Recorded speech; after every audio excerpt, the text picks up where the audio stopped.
The Meaning of Masonry by Albert Pike. The Significance of Masonry. An address delivered at the request of the Grand Lodge of Louisiana by Brother Albert Pike in 1858 concerning the deleterious consequences of internal divisions, struggles for supremacy, jealousy, and discord within the Masonic order and among its respective rites. My brethren, this is the theme upon which I have been invited to discourse. Certain individuals, solicitous for the welfare of Masonry, have deemed it possible to present reflections upon this subject that might dispel erroneous conceptions, fortify unity and concord among Masons, and persuade society that its own advancement and prosperity are in some measure inextricably linked to the growth and well-being of the order. They have requisitioned my address, and though I am sincerely reluctant, my obligation as a Mason leaves me no honorable course of decline, constraining me to divest myself of hesitation in obedience to the mandate of duty. It requires little demonstration to establish that within Masonry, as within any association however humble, internal dissensions, aspirations for authority, rivalries, and animosities must inevitably prove destructive, impede its growth, alienate those who would otherwise approach were it in a state of tranquility, and ultimately attenuate and dismantle its utility. Were this the sole proposition, I might enunciate it briefly and conclude. But we, my brethren, believe that the matter extends far beyond this. We believe that the highest interests of society, of the community wherein we reside, and indeed of the nation and humanity in their entirety, are compromised when injury is inflicted upon Masonry. We believe that the world external to our temples possesses an interest in the preservation or restoration of internal peace and concord, and that every Mason who fosters or even passively tolerates dissension within our portals is not only an adversary to Masonry, but to the progress and prosperity of mankind.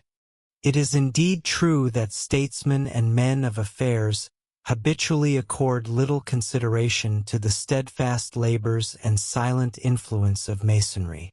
Some suspect it of malevolence, others deride its assertions, and the prevailing consensus deems it a harmless association, commendable for its charities and mutual beneficence, yet otherwise devoid of significance, its ceremonies frivolous, its secrets illusory, its titles preposterous, and its disputes puerile contests for vacuous honors, eliciting either compassion or contempt. Nor can it be denied that such perspectives are in part fostered by the misguided zeal of certain brethren who trace Masonic history to Adam in Eden as Grand Master, who fabricate legends and spurious traditions, who invest mundane truths with a specious sanctity, who offer erroneous interpretations of symbols well understood by scholars, who parade with pompous titles and ostentatious regalia, and, most regrettably, who engage in acrimonious disputes that rend the order asunder, exchanging vituperative language and denunciations that belie their profession of fraternity over matters which, to the external world, appear trivial and insubstantial. Is society indeed concerned with the peace and progress of Masonry? Does the world possess a moral right to demand harmony within our temples? Do such matters concern the community in any measure? What grave interests do we jeopardize through our reckless contentions? And by what means may peace and harmony be restored and preserved?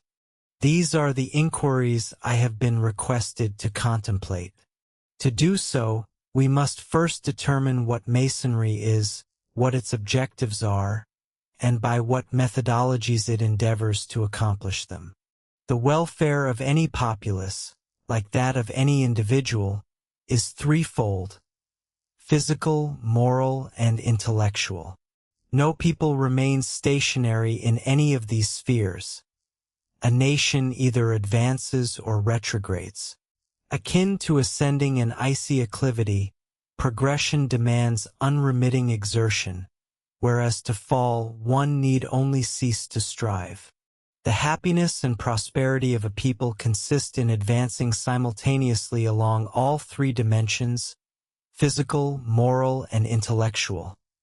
For even if intellect and physical comforts increase, declension is imminent if moral progress languishes, and without intellectual development, neither moral nor physical advancement can elevate a nation to greatness. Any institution merits the appellation of a public benefactor if, through judicious benevolence and mutual aid, it alleviates misery and destitution, mitigating the burden that poverty imposes upon society. For in this manner, it contributes to the physical advancement of the populace. It is still more deserving of the title if, in addition, it imperatively demands of its initiates the strict and faithful discharge of all those duties toward their fellow men as individuals which the loftiest and purest morality prescribes, thereby serving as a potent auxiliary to the laws and an enforcer of the moral precepts of the great teacher who delivered the Sermon on the Mount. For thus it labors for the moral elevation of the people. And more still, if its initiates are likewise, and of necessity, devoted to the true interests of the populace. If they constitute the soldiery of liberty, equality, and fraternity, and simultaneously of good government, of orderly conduct, and of those laws which, enacted by the representatives of all for the common good of all, must be implicitly obeyed by all. For thus again it assists in elevating yet higher the moral character of the people. And preeminently, in addition to all this, it strives to elevate the people intellectually, by imparting to those who enter its portals the profoundest truths of philosophy and the wisdom of the sages of every epoch, a rational conception of the deity, of the universe which he has fashioned, and of the laws that govern it. A true estimation of man himself, of his agency, his dignity, and his destiny. I intend to speak solely of what Masonry teaches, and to advance no extravagant pretensions on its behalf. That its precepts are not fully observed by its initiates in no wise detracts from their value or excellence, any more than the imperfect practice of its adherents detracts from the excellence of religion. The theories and intentions of every living man are superior and purer than his practice. I do not assert that this is unfortunate, for it is one of the supreme beneficences of Providence, and a most conclusive proof of the existence and infinite benevolence of the Deity, that the most depraved as well as the most virtuous of men possesses ever an ideal and exemplar of a rarer excellence than he can ever attain, however much he may strive and struggle. It has been well and truly observed that even hypocrisy is the involuntary homage which vice pays to virtue. That Masons do not fully adhere to the teachings of their order demonstrates merely that they are mortal. That, like other men, they are subject to the frailties of a weak human nature, and that in the incessant struggle with their passions and the formidable circumstances that environ us all, it is frequently their lot to be vanquished. If the doctrines of Masonry are salutary, they must of necessity exert their influence, and are never taught in vain. For not in vain are the winged seeds of truth ever sown, and if committed to the winds, Providence ensures that they take root somewhere and flourish. To inquire into the nature of Masonry is not merely to seek knowledge of its history, its antecedents, and its statistics, but more fundamentally to inquire into its morality and its philosophy. This latter inquiry is that which I have resolved to address. Yet, as its significance to the external world depends upon the extension of the order, the numerical strength of its membership, and its permanence, I must first, and solely with that objective, offer a few observations concerning the former. Were the Masonic order merely a creation of yesterday, ephemeral and destined to perish tomorrow? Were it localized and restricted to a single nation or to adherents of a single creed? or were the number of its initiates so limited as to circumscribe its capacity for good or evil, it would be of comparatively minor import to investigate its morality and its philosophy. But it is neither ephemeral nor transitory. I shall not contend that it was coeval with Noah or with Enoch, nor that its lodges were convened within the sacred precincts of the first temple at Jerusalem, nor even that it originated during the epoch of the Crusades. It suffices to assert that its origin is shrouded in the mists and shadows of antiquity. The Arab incorporates into his rudimentary walls the sculpted blocks that once adorned Babylonian palaces. In the epoch when Ezekiel prophesied and Daniel interpreted the dreams of monarchs, the stones hewn by the ancient Etruscans, prior to the moment Romulus slew his brother and erected the primordial wall of Rome, remain visible within the structures of Roman architects. Thus, within our rituals, testifying to the antiquity of the order, there remain embedded words now obsolete, their significance long forgotten and only recently brought to light. Historical testimony confirms that the order existed in England and Scotland during the 17th century, and was introduced into France in the year 1721, 137 years ago. As early as the year 1787, it had expanded into nearly every state in Europe, into the East and West Indies and Turkey, at which time it was estimated that there existed 3,217 lodges, comprising at least 200,000 members. At that period, the United States were in their infancy, largely confined to a narrow tract of territory along the Atlantic seaboard, where, in conjunction with Canada, there were estimated to be a mere 85 lodges. Presently, within our 31 states, the District of Columbia, and our territories, there exist 36 Grand Lodges, and throughout the nation approximately 4,200 lodges, in addition to other subordinate bodies of all the rights, boasting a membership of no fewer than 140,000 individuals. In every Christian land across the globe, our temples are frequented, while in Turkey, India, and Persia the Mohammedan bows before the altar of Masonry. In England, France, Scotland, Ireland, Germany, and Switzerland, the order has steadfastly progressed. Though pontiffs have issued excommunications and the Inquisition has waged persecution, Masonry endures in Spain and even beneath the shadow of the papal throne. And when in Naples assembly upon land became perilous, lodges were convened upon the open sea, within sight of the myriad lights of the city and the Pharos of Messina, with only the starry heavens serving as a canopy for the triangular lodge of vessels, whence ascended to heaven the sweet incense of Masonic prayer. The most illustrious, wise, and noble of men in every nation have adorned this grand order throughout both ancient and modern eras, uniting with zeal in its labors. Statesmen, soldiers, advocates, scholars, poets, artists, merchants, artisans, and laborers have, for at least 137 years, assembled in our lodges upon the level and parted upon the square. Paul Jones, Lafayette, and Washington were Masons. Franklin sat with Lalande in the same lodge wherein Helvetius had worn the apron. Virtually all the preeminent marshals and generals of Napoleon, including the three monarchs, Joseph, Murat, and Bernadotte, were initiated into the mystic numbers and rendered the French and Scottish rites illustrious. Natural science contributed to Masonry a Lacépède, painting a Horace Vernet, music a Meyerbeer, the stage Talma, and the bar Philippe Dupin, his no less illustrious elder brother, and Odilon Barrot. In other nations, Masonry boasted distinguished adherents too numerous to recount.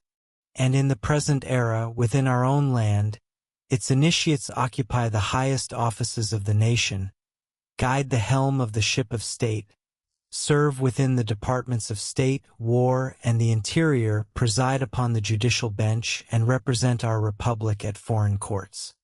In Europe, the order has founded public libraries, established free schools, bestowed accolades for eminent acts of virtue and heroism, erected sanctuaries for impoverished and destitute Masons, sustained the hungry, clothed the naked, and stood as a steadfast ally to the oppressed and unfortunate. In our own nation, it pursues the same path with unswerving fidelity. It establishes schools and founds academies, while its 5,200 lodges serve as myriad centers from which charity radiates in all directions like light, their treasuries enriched by the gratitude of widows and the tearful thanks of orphans. Preeminent above all, like a great beacon casting its rays far across the waters, stands the Louisiana Relief Lodge, that most noble of Masonic institutions, which opens wide its portals to the infirm, the destitute, and the friendless stranger, thereby reflecting honor upon Masonry and the state alike. With this cursory glance at the history, antecedents, personnel, and statistics of Masonry, I must remain content. It suffices to demonstrate that it is of no small consequence to this community, to the Union, and to the world at large, to comprehend the morality and philosophy disseminated by this grand, enduring, and widely extended order. What, then, is the morality of Masonry? Hearken, and you shall learn. Masonry says to its initiate, "Be content. Compare not your condition with the few who stand above you, but rather with the thousands with whom you would by no means exchange your fortune and estate." A soldier must not deem himself unsuccessful if he attains not the triumphs of an Alexander or a Wellington. Nor should any man consider himself unfortunate because he possesses not the wealth of a Rothschild.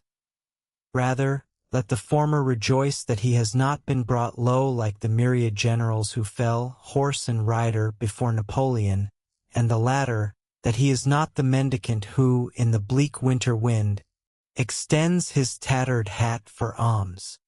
Though there may be many who are wealthier and more fortunate, it is certain that there are thousands who, by comparison, endure profound misery. Yet, the contentment of a Mason must by no means degenerate into a complacent selfishness, akin to that of the man who, secure in his own comfort, remains indifferent to the distress of his fellows. There will ever exist in this world wrongs to forgive, sufferings to alleviate, sorrows pleading for sympathy, destitution to relieve, and abundant occasion for the exercise of active charity and beneficence. And he who sits unconcerned amidst it all, perhaps enjoying his own comforts and luxuries the more by contrasting them with the hungry, ragged misery and shivering wretchedness of his fellow men, is not content, but merely unfeeling and insensible. It is the most melancholy of all spectacles upon this earth, that of a man indolent and luxurious, or harsh and penurious, to whom indigence appeals in vain, and suffering cries out in an unrecognized tongue. The man whose impetuous anger drives him to violence or crime is not half so undeserving of life.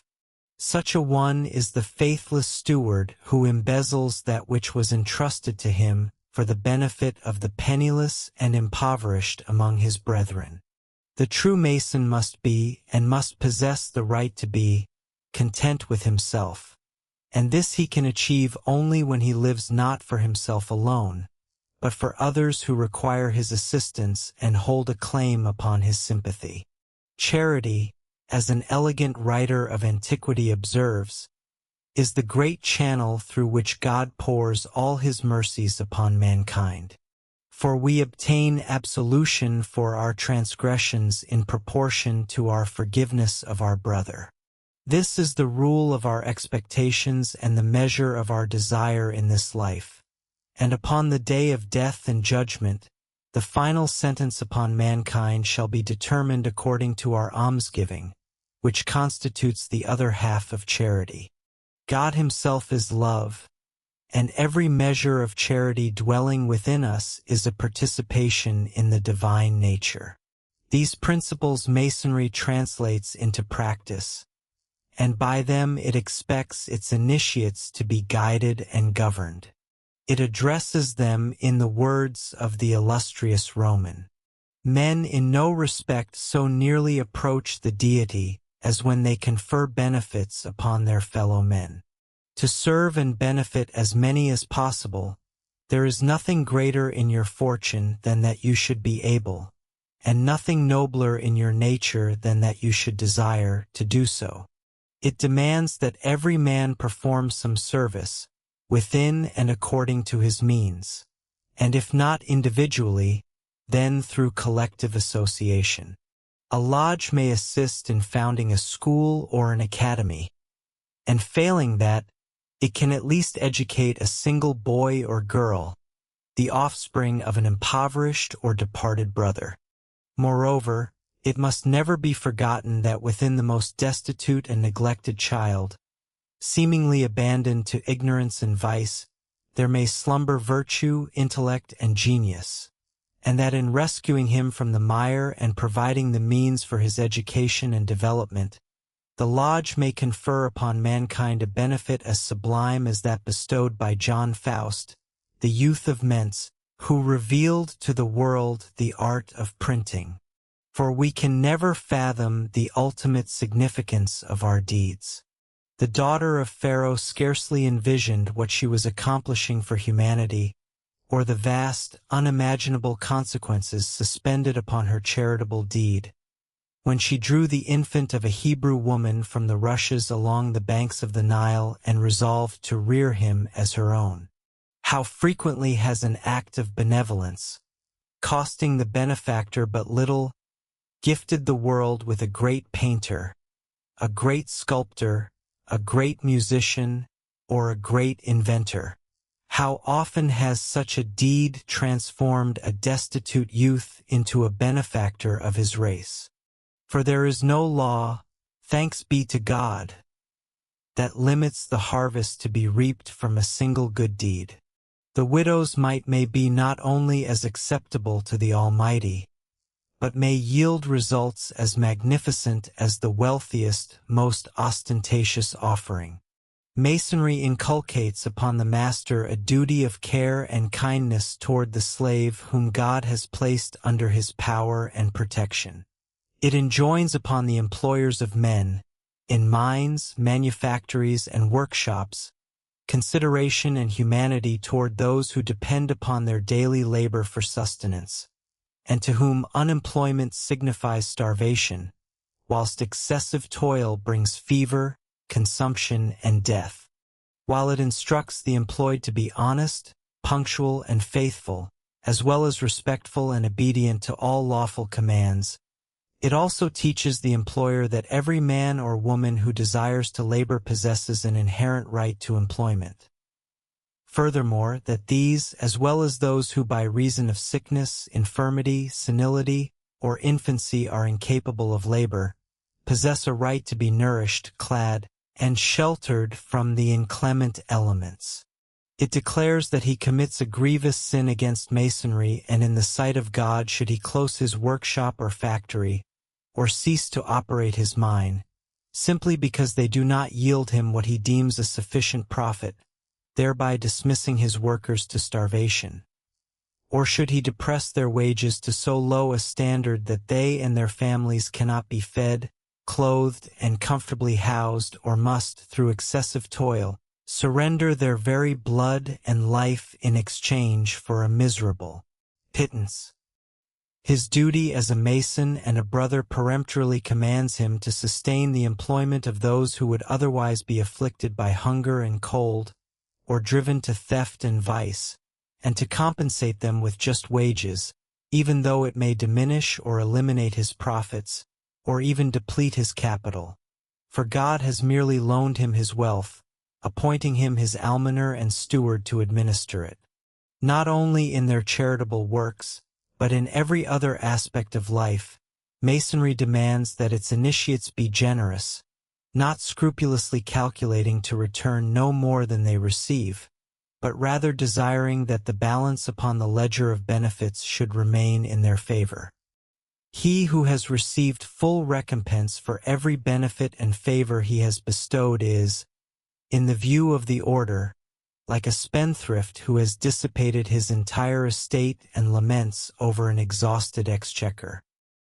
He who requites our favors with ingratitude enhances rather than diminishes our wealth, and he who is unable to return a favor is equally impoverished, whether that incapacity arises from a poverty of spirit and sordidness of soul, or from genuine pecuniary indigence. If he is deemed wealthy who has large sums invested, and the bulk of whose fortune consists of obligations whereby others promise to pay him gold, he is wealthier still to whom many owe vast debts of kindness and favor. Beyond a moderate annual sum, the rich man merely invests his surplus, and that which he never consumes remains, like unrequited favors and unreciprocated kindnesses, a tangible portion of his fortune. It is the Mason's duty to protect the weak against the strong, and the defenseless against rapacity and guile, to succor and comfort the destitute, and to serve under God as the guardian of his innocent and helpless wards, to esteem friends above riches or fame, and gratitude above wealth or power, thereby proving himself a true nobleman by divine patent, his escutcheon and quarterings recorded in heaven's great registry of heraldry. To be liberal, but only with that which is his own, to be generous, but only after he has first been just, and to give even when it demands the sacrifice of a luxury or a comfort. I will not acknowledge as an initiate, Masonry declares, the man who is not disinterested and generous, not only in his actions, but in his estimations of others, and his interpretations of their conduct. He who is selfish and grasping, or censorious and ungenerous, cannot long abide within the strict confines of honesty and truth, but will inevitably commit injustice. He who harbors excessive self-love must perforce love others too little, and he who is inclined to harsh judgment will not long delay to render an unjust verdict, and only thereafter, if at all, examine the evidence. The worldly, the covetous, and the sensual. The man governed by inclination rather than duty. The unkind, severe, censorious, or injurious in the social relations of life. The unfaithful parent or undutiful child. The cruel master or faithless servant. The treacherous friend, bad neighbor, or bitter and ungenerous competitor. All these may wear the white apron of the Mason and rejoice in the various titles of the order, yet they wander at an immense distance from the true Masonic light. Next, Masonry demands of its initiates fidelity. Truth plighted must ever be preserved. It does not cease to repeat what was an axiom even among the pagans. The virtuous Romans said, "Either let not that which seems expedient be base, or if it be base, let it not seem expedient." The word of a Mason, like that of a knight in the eras of chivalry, once pledged, must be held sacred, and the judgment of his brethren upon him who violates his vow should be as severe as the decrees of the Roman censors against him who violated his oath. Calamity is ever to be chosen in preference to baseness, and we should choose to perish rather than be dishonored. Industry and honesty are virtues preeminently inculcated within Masonry. When the arrogant Stuarts occupied the throne of England, and the Bourbons that of France, each asserting a claim to rule by divine right, when republican government was more remote from practical reality than Utopia or the New Atlantis, when nobility presumed itself born to command and the populace to toil and serve, when rank, caste, and privilege looked down with lordly disdain upon the leather apron of the artisan and the frieze jerkin of the laborer. The great order labored silently in its degrees of apprentice, fellow craft, and master mason or builder, established for itself a democratic system of self-governance, and, as the successor to the demigods and princes of the ancient legends of the mysteries, selected a humble artisan, the son of a poor widow of Tyre, an industrious and honest man, skilled to work in brass and iron, and represented him as the peer of kings. The history of mankind scarcely presents a more profound or extraordinary lesson. As bees harbor no affection for drones, so true masons maintain no tolerance for the idle and indolent. For those who are thus disposed are already useless, and on the path to dissipation and vice, and perfect honesty, which should be the universal qualification of all, is more rarely encountered than diamonds. To perform earnestly and steadily, faithfully and honestly, that which we are called to do, this, perhaps, when viewed from every perspective, falls little short of encompassing the entire body of the moral law. At the age of 20, we imagine that life is far too long for all we must acquire and accomplish, and that an almost fabulous distance separates our years from those of our grandfathers. Yet when, upon attaining the age of 60 years, should we be so fortunate, or indeed unfortunate, as the circumstance may dictate, and according as we have employed or squandered our allotted span, we pause to contemplate the path we have traversed, and endeavor to reconcile our accounts with time, we discover that we have rendered life far too brief, having profligately discarded a significant portion of our days. In retrospection, we subtract from the sum total of our years those hours needlessly surrendered to slumber, those waking hours of each day wherein the placid surface of the mind's pool remained unstirred by any solitary thought, those days we hasten to dispatch in our eagerness to secure some real or imagined object lying in the distance, across which the intervening days stood as an irksome barrier, and those hours misspent, indeed worse than squandered, in folly and dissipation. We are thus compelled to acknowledge, with many a profound sigh, that within a mere decade of well-directed effort we might have acquired more knowledge and achieved far greater deeds than we have accomplished throughout our 40 years of mature manhood.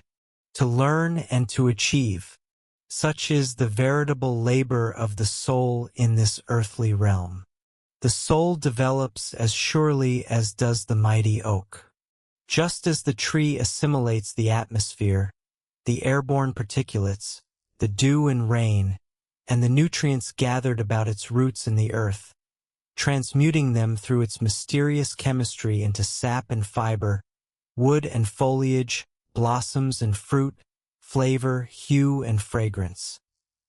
So too does the soul imbibe knowledge, converting what it learns, by a process of divine alchemy, into its very substance, unfolding from within outward, and growing by virtue of an inherent force and power akin to those dormant within the minuscule germ of the acorn.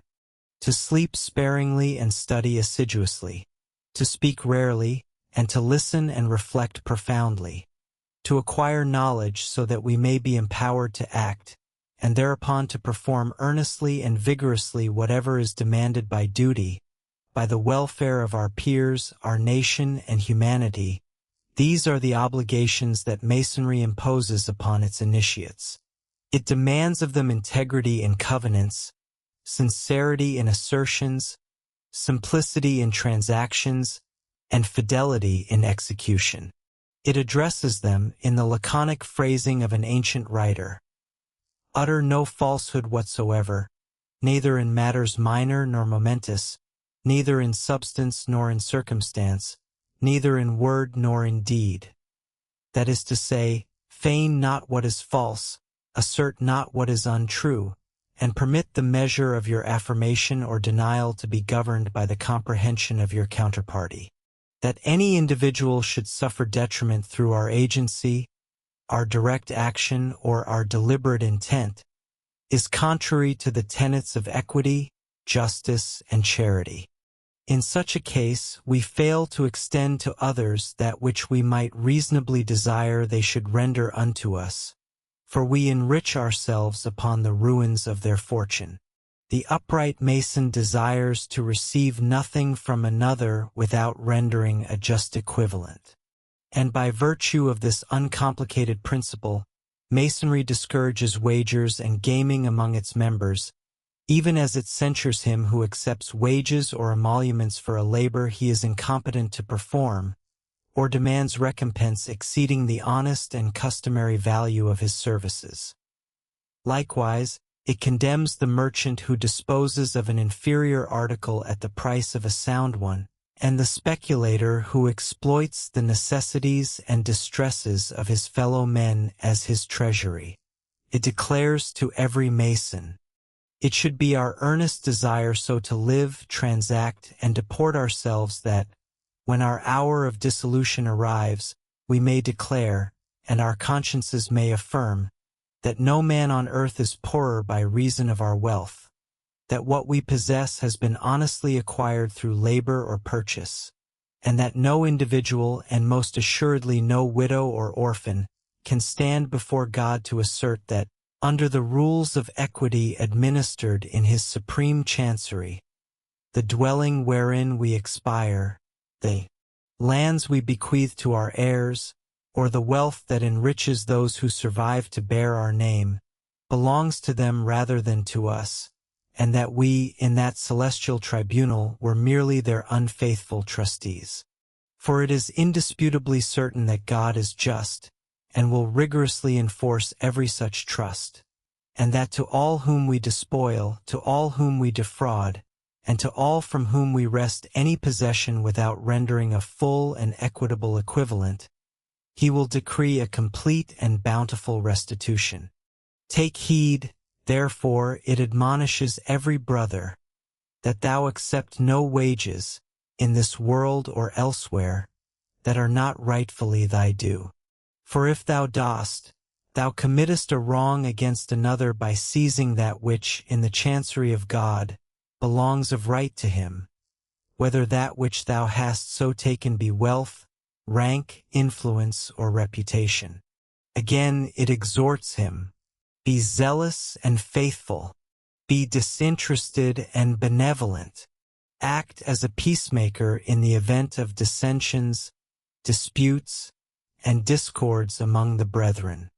Duty is the moral magnetism that governs and directs the path of the true Mason across the tempestuous seas of life. Whether the stars of honor, reputation, and reward shine forth or are obscured, in the light of day or in the obscurity of the night of adversity and distress, in calm or in tempest, that infallible magnet continues to point the true course he must steer, indicating with absolute certainty the direction of that haven, the failure to reach which entails shipwreck and ignominy. He obeys implicitly its silent dictates, even as the mariner, when land has long vanished from view, and the trackless, featureless ocean rages about him, follows the silent guidance of the needle as though it were the very finger of God, pointing unerringly toward the north. To discharge that duty, whether such performance be compensated or unrequited, remains his solitary concern. Nor does it signify to him though there be no witnesses to his deeds, and though his actions remain forever concealed from the knowledge of mankind. Eras alter, and circumstances fluctuate, yet virtue and duty remain perpetually immutable. The evils to be confronted merely assume another guise, manifesting in a different form. There exists today the same imperative for truth and loyalty as was found in the age of chivalry. In no epoch of human history has man been afforded a grander opportunity than the present to manifest a sublime fortitude and noble heroism. When a devastating pestilence ravages a metropolis, and death is inhaled with the very air men breathe, When the living are scarcely sufficient to inter the deceased, the majority of men flee in abject terror, only to return and reside, respected and influential, once the peril has subsided. Yet the ancient chivalric spirit of devotion, selflessness, and disdain for death still endures, unextinguished within the human breast. Everywhere, a resolute few are found to stand steadfastly and unflinchingly at their posts, to confront and defy the peril, not for pecuniary gain, nor for public acclaim, nor to safeguard their own households, but out of pure philanthropy and in obedience to the unerring dictates of duty. Whether they be brethren of some benevolent order or association, or philanthropists aligned with no fraternity, they tend to the sick, inhaling the noxious atmosphere of the hospital. They penetrate the abysses of destitution and misery. With a tenderness akin to that of women, they assuage the pangs of the dying and nourish the flickering lamp of life in the convalescent. They administer the final, solemn rites to the deceased, seeking for their endeavors no recompense other than the silent approval of their own consciences. Like one, a member of the great order, whom, because he resides among us and seeks no such recognition, I shall not name, they journey as volunteers to remote cities where the cross is inscribed upon every door, where pestilence lurks within every dwelling, and where consternation and dread occupy every heart. There they minister to the infirm and alleviate their suffering, and when the ghastly destroyer has finally departed, a state engraves their names upon the eternal tablets of its memory, and mothers instruct their children to bless them and remember them in their prayers. These conform to the Masonic law of duty, these, and the captain who remains at his post aboard his shattered vessel until the final boat, laden to the water's edge with passengers and crew, has departed from her side, and who then, like Herndon, descends calmly with her into the mysterious depths of the ocean. The pilot who stands resolute at the wheel while the swift flames eddy about him, consuming his very life. The fireman who scales the blazing walls and plunges into the conflagration to preserve the lives of those who possess no claim upon him by ties of blood, friendship, or even casual acquaintance. These and all men who, stationed at the post of duty, stand there courageously, to die if necessary, but never to desert their post. The great order insists that its initiates shall be just, that by faithfully employing that moral faculty, the conscience, and applying it to existing relations and circumstances, they shall cultivate it alongside all its kindred faculties, thereby deriving the duties that arise from and are qualified by these relations and circumstances, becoming obligatory upon us, and that they shall acquire a comprehension of justice, the law of rectitude, and the divine rule of conduct for human existence. It declares, in part, in the words of a profound though erratic thinker, every departure from genuine, practical justice is undoubtedly accompanied by detriment to the unjust man, even though such loss remains unreported to the public. Injustice, whether public or private, like every other transgression and wrong, is inevitably followed by its consequences, which mankind designates as its punishment. The selfish, the rapacious, the inhuman, the deceitfully ungenerous employer, and the cruel master are abhorred by the collective heart of the populace. Conversely, the benevolent master, the liberal employer, the generous, the humane, and the righteous command the esteem of all men, and even envy serves as a tribute to their virtues. Mankind honors all who champion truth and rectitude, never wavering. The world erects monuments to its patriots and demolishes the effigies of its knaves. For eminent statesmen, organizers of rectitude, immortalized in stone, Look down upon the lawgivers of France as they proceed to their legislative chamber, silent orators testifying to how deeply nations revere the just. How deeply we revere the marble lineaments of those righteous jurists, Jay and Marshall, who gaze so serenely toward the living bench of the Supreme Court of the United States. What an enduring monument Washington has established in the heart of America and indeed the entire world, not through dreaming of an impracticable, idealized justice, but by virtue of his constant and successful endeavor to be practically just. Yet necessity alone, and the greatest benefit of the greatest number, can legitimately infringe upon the dominion of absolute and ideal justice. Government ought not to foster the strong at the expense of the weak, nor protect the capitalist while burdening the laborer with taxation. The powerful should not seek a monopoly of advancement and pleasure. Statesmen should appeal not merely to prudence and contemporary expediency, but to conscience and rectitude. Justice must not be overlooked in the pursuit of self-interest, nor political morality neglected for political economy. We must not substitute mere national housekeeping for a national organization founded upon rectitude. We may justly differ regarding the abstract right of many matters, for every such question possesses numerous facets, and few men examine them all, while many observe but one.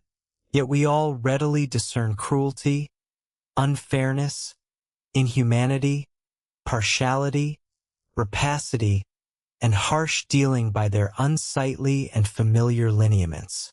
We require no convocation as a court of errors and appeals to revise and reverse the providences of God in order to recognize, detest, and despise these vices. And so it declares, once more partially in the words of the same thinker, a decree is recorded against all that is unjust, inscribed by God within the nature of man and the constitution of the universe, because it resides in the very nature of God. Fidelity to one's faculties and trust in their convictions constitute justice to oneself. A life led in obedience to them constitutes justice toward mankind. No wrong is ultimately successful. The acquisition of injustice is a loss. Its pleasure, suffering. Iniquity frequently appears to prosper, yet its triumph is its ultimate defeat and ignominy. In the fullness of time, the day of reckoning invariably arrives for nations as it does for individuals. The knave merely deceives himself. The miser, while starving his brother's body, starves his own soul likewise, and at his demise shall depart from his vast estate of injustice, impoverished, destitute, and miserable. Whosoever evades a duty forfeits a benefit. External judgment frequently falters, but internal justice never, and we perceive a continuous and progressive triumph of rectitude. Truth, as a Mason is early taught, is a divine attribute and the foundation of every virtue. Candor, reliability, sincerity, integrity, and plain dealing are but diverse modes through which truth manifests itself. Our lectures assert, the dead, the absent, the innocent, and those who place their trust in him, no Mason will willingly deceive. To all of these he owes an elevated justice, inasmuch as they constitute the most definitive tests of human equity. Only the most depraved of men, remarked Cicero, would deceive one who would have remained unharmed had he not extended his trust. All the noble deeds that have resonated through successive generations have emanated from men of truth and genuine fortitude. The individual who remains invariably true is both virtuous and wise, thereby possessing the greatest safeguards. For the law lacks the power to penalize the virtuous, nor can fortune subvert the wise.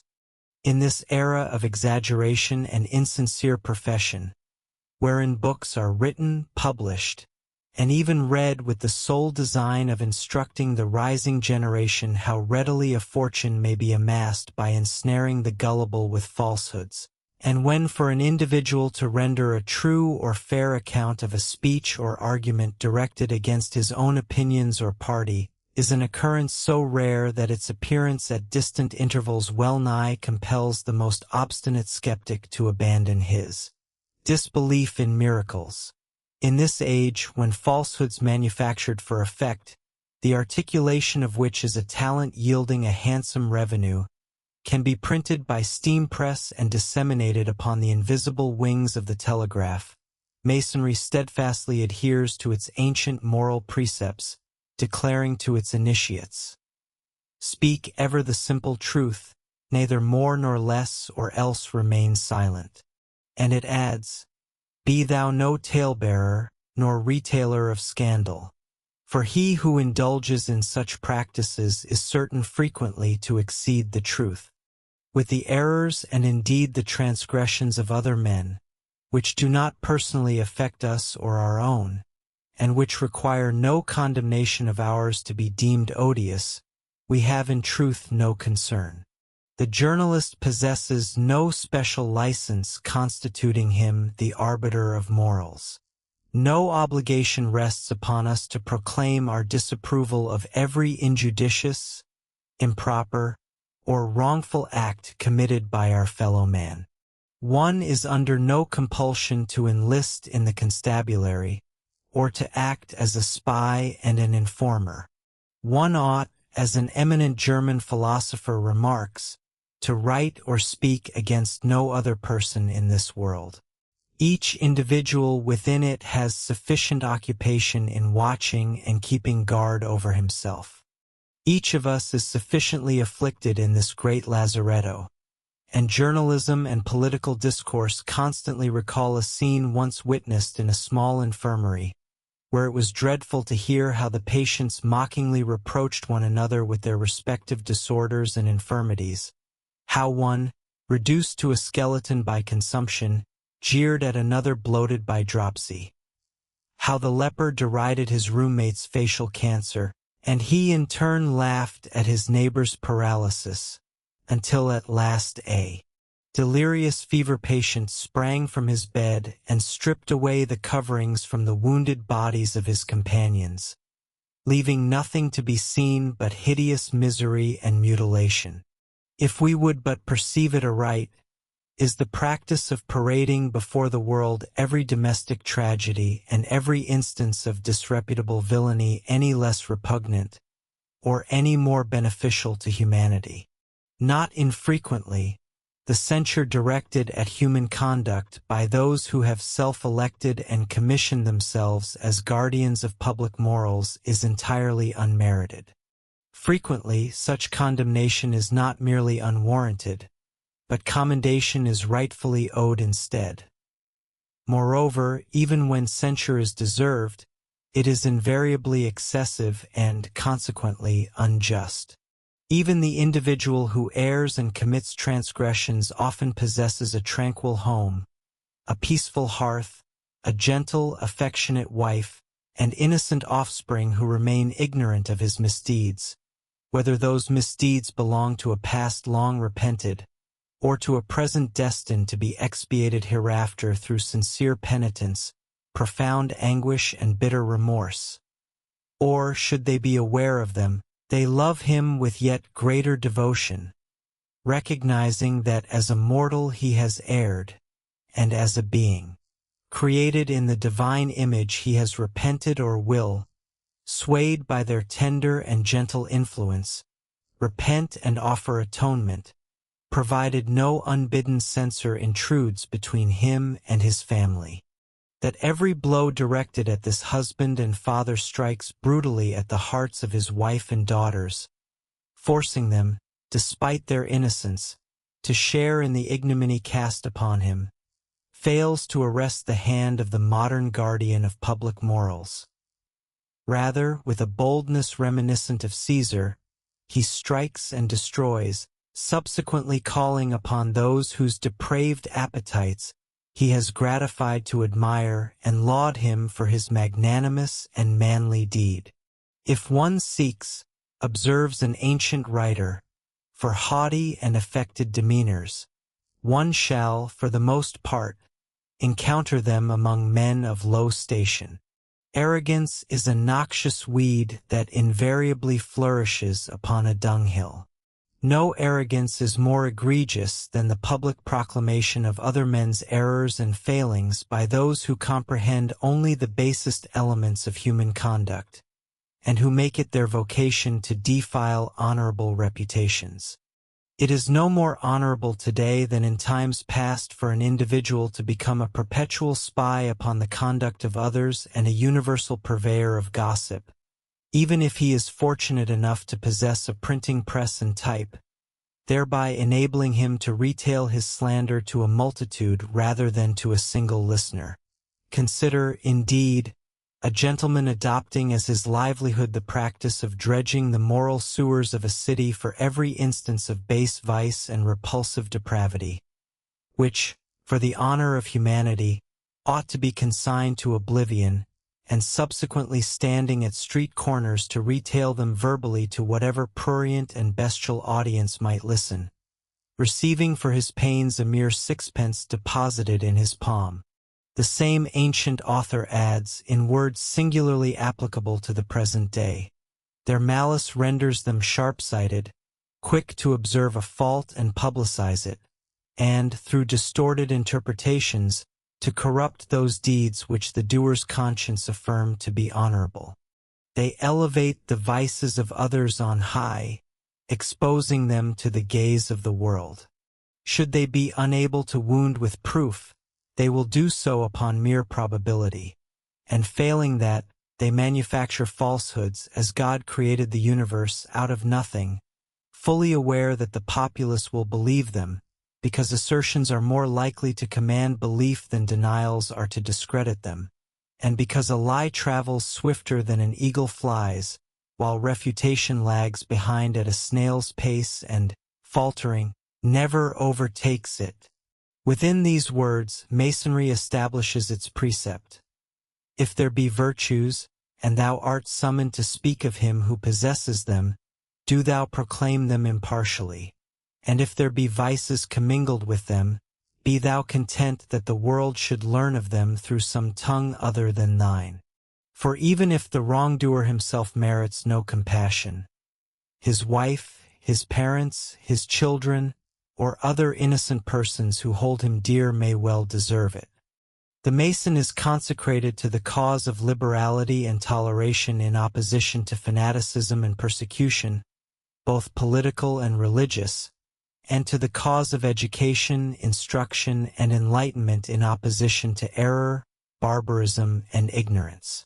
Toleration, which maintains that every other individual possesses the same right to his opinion and faith that we claim for our own, and liberality, which holds that, since no human being can assert with certainty amidst the clash and conflict of hostile creeds what constitutes truth, or that he is demonstrably in possession of it, everyone should recognize the distinct possibility that another, equally honest and sincere yet holding an opposing view, may himself possess the truth, and that, whatever one firmly and conscientiously believes is truth to him, these are the mortal adversaries of that fanaticism which persecutes for the sake of opinion and instigates crusades against whatever it deems, in its self-assumed sanctity, to be contrary to the divine law. Furthermore, education, instruction, and enlightenment represent the sole assured means by which intolerance and fanaticism may be rendered impotent. No genuine Mason derides honest convictions or a fervent zeal in the service of truth and justice. Yet he absolutely denies the right of any mortal to usurp the prerogative of the deity and condemn his brother's faith and opinions as heretical and deserving of punishment. Nor does he sanction the course of those who imperil the peace of great nations and the substantial interests of their own race by indulging in the inexpensive luxury of a chimerical and visionary philanthropy.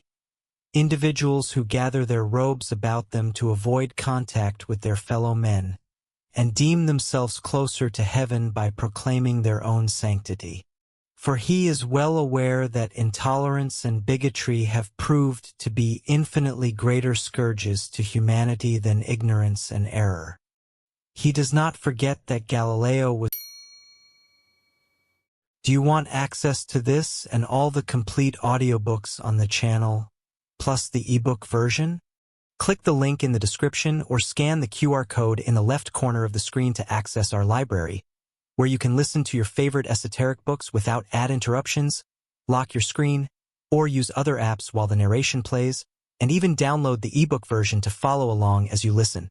Listen on your computer via web browser, or download the app from the Play Store. After subscribing, you will receive an email with your login details, password, and step-by-step instructions on how to access the books through the Hotmart app.